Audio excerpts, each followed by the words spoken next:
দাদা কটা হেলাঞ্চা শাক তুলে নিয়ে আসো তো।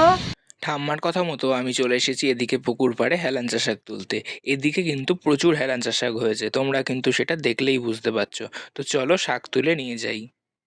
এদিকে আমি শাক তুলে নিয়ে চলে এসেছি আর ঠাম্মা বাছা শুরু করে দিয়েছে। খুব পরিষ্কারভাবে শাকগুলো বেছে নিচ্ছে।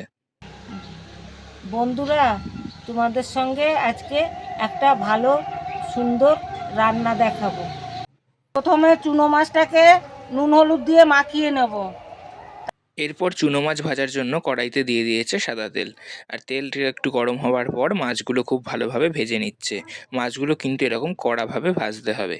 এরপর আবারও সেই একই কড়াইতে সাদা তেল দিয়ে তার মধ্যে দিয়ে দিয়েছে জিরে ফোড়ন আর সাথে কাঁচা লঙ্কা। কাঁচা লঙ্কাগুলো চিড়ে দিয়েছিল। আর দিয়েছিল কাঁচকলা আর আলু। যেহেতু এটা একটা স্বাস্থ্যকর রেসিপি, তাই এতে কিন্তু কাঁচা কলা দিলে আরও ভালো হয়। তারপর দিয়ে দিল হলুদ গুঁড়ো আর নুন। দিয়ে খুব ভালোভাবে নেড়ে একটু কষিয়ে এতে দিয়ে দিয়েছিল জল।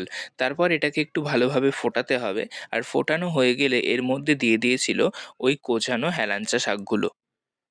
তোমরা কারা কারা এই রেসিপিটা আগে খেয়েছো আমাকে কমেন্টে জানিও। এটা কিন্তু খুব স্বাস্থ্যকর রেসিপি। তো তারপর শাকগুলো দেওয়ার পর এইভাবে সুন্দর করে এরম ফুটতে থাকবে।